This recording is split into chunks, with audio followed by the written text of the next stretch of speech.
কালনা রাজবাড়ি কালনার গৌরবময় অতীতের প্রতিনিধিত্ব করে। 18 শতকের সময় বর্ধমানের মহারাজাদের অধীনে বেশ কয়েকটি দুর্দান্ত টেরাকোটার মন্দির নির্মিত হয়েছিল। নীল আকাশের নিচে এই সুন্দর জায়গাটি এটিকে একটি আদর্শ পর্যটন কেন্দ্র করে তুলেছে। আজ একদিনের ট্যুরে আমরা চলে এসেছি কালনা রাজবাড়িতে। এই ভিডিওর মাধ্যমে তোমাদের ঘুরে দেখাবো এই রাজবাড়ি, জানাবো এখানের ইতিহাস ও নানান গুরুত্বপূর্ণ তথ্য।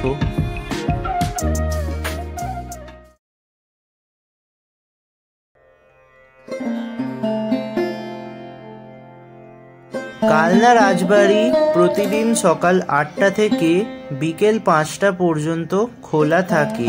বর্তমানে এই রাজবাড়ির রক্ষণাবেক্ষণের দায়িত্ব নিয়েছে ভারতীয় পুরাতাত্ত্বিক বিভাগ। রাজবাড়ির ভেতরে প্রবেশ করলেই প্রথমে দেখতে পারবে রাজবাড়ির কামান। এরপর কামানের পাশেই প্রথমেই বাঁদিকে দেখতে পাবে প্রতাপেশ্বর মন্দির। 1849 সালে বর্ধমানের রাজা প্রতাপচন্দ্রের স্ত্রী শিউরি কুমারী তার স্বামীর স্মরণে এই মন্দিরটি প্রতিষ্ঠিত করেন।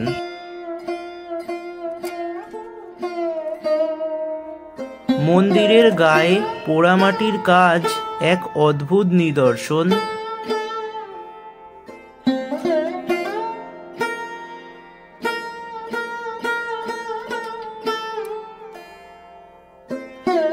প্রতাপেশ্বর মন্দিরের পাশেই 1758 সালে নির্মিত রাসমঞ্চ রাজবাড়ির এক অন্যতম নিদর্শন। ছাদবিহীন এই মঞ্চের মধ্যে আছে একটি ছোট ঠাকুর দালান। একসময় এখানে রাস উৎসব পালন করা হতো। রাসমঞ্চ অতিক্রম করে সোজা সামনের দিকে এগিয়ে আসলে দেখতে পাবে লালজি মন্দির। মন্দিরের প্রবেশদ্বার দিয়ে ভেতরে প্রবেশ করলে প্রথমেই দেখতে পাবে একটি পালকি। অতীতে এই পালকিতে করে লালজি মন্দির প্রাঙ্গণ প্রদক্ষিণ করতেন। রাজবাড়ি প্রাঙ্গণে সবথেকে প্রাচীন এই মন্দির। 1739 সালে বর্ধমানের মহারানী ব্রজকুমারী দেবী এই মন্দির প্রতিষ্ঠা করেন।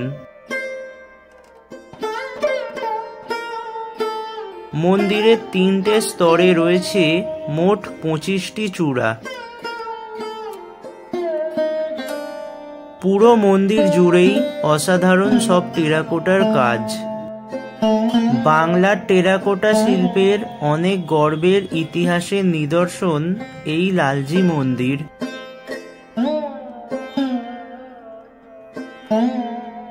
মন্দিরের সামনেই রয়েছে একটি নাট মন্দির, আর সেখানে অধিষ্ঠিত গরুর মূর্তি। মন্দিরের গর্ভগৃহে রাধাকৃষ্ণের বিগ্রহ বর্তমান। লালজি মন্দিরের ঠিক পাশেই আছে নারায়ণ শিলা মন্দির। এই মন্দিরে আছে নারায়ণের 108টি শিলা।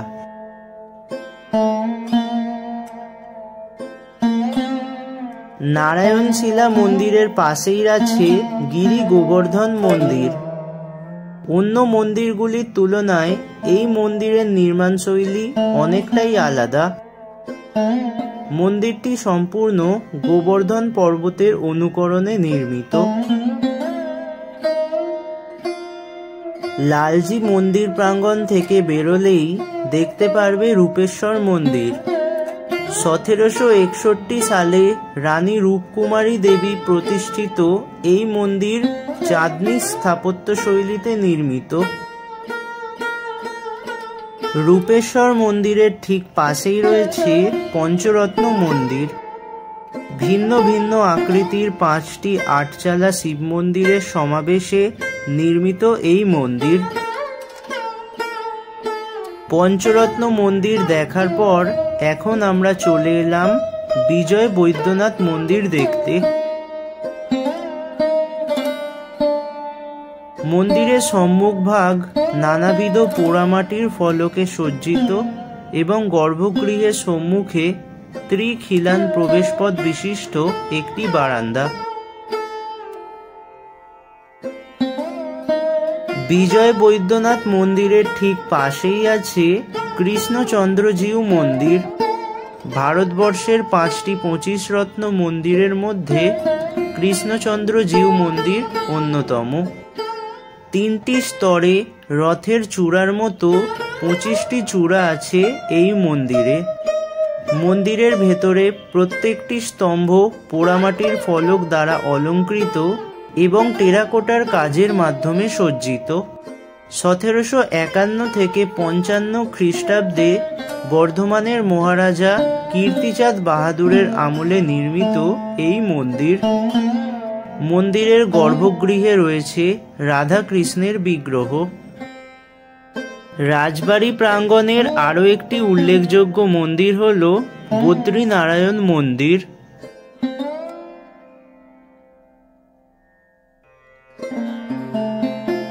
এছাড়াও কালনা রাজবাড়ি প্রাঙ্গণ থেকে বেরোলেই দেখতে পারবে জলেশ্বর মন্দির।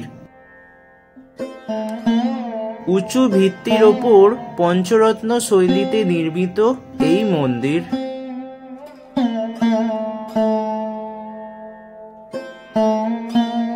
কলকাতা থেকে মাত্র 80 কিলোমিটার দূরত্বে অবস্থিত অম্বিকা কালনা শহর।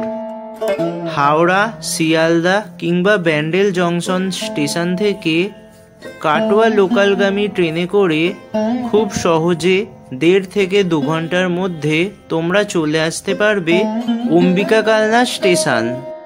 স্টেশনের 1 নম্বর প্ল্যাটফর্ম থেকে বেরোলেই তোমরা কালনা রাজবাড়ি যাবার অটো কিংবা টোটো পেয়ে যাবে। বন্ধুরা, আশা করছি আমাদের আজকের এই ছোট্ট ভিডিওটি তোমাদের ভালো লেগেছে। ভিডিওটি ভালো লাগলে লাইক করবে, শেয়ার করবে এবং আমাদের চ্যানেলে যদি নতুন হয়ে থাকো এবং আমাদের কন্টেন্ট যদি তোমাদের ভালো লাগে তাহলে প্লিজ আমাদের চ্যানেলটি সাবস্ক্রাইব করে পাশে থাকবে। দেখা হচ্ছে পরের ভিডিওতে নতুন কোনো টপিক নিয়ে।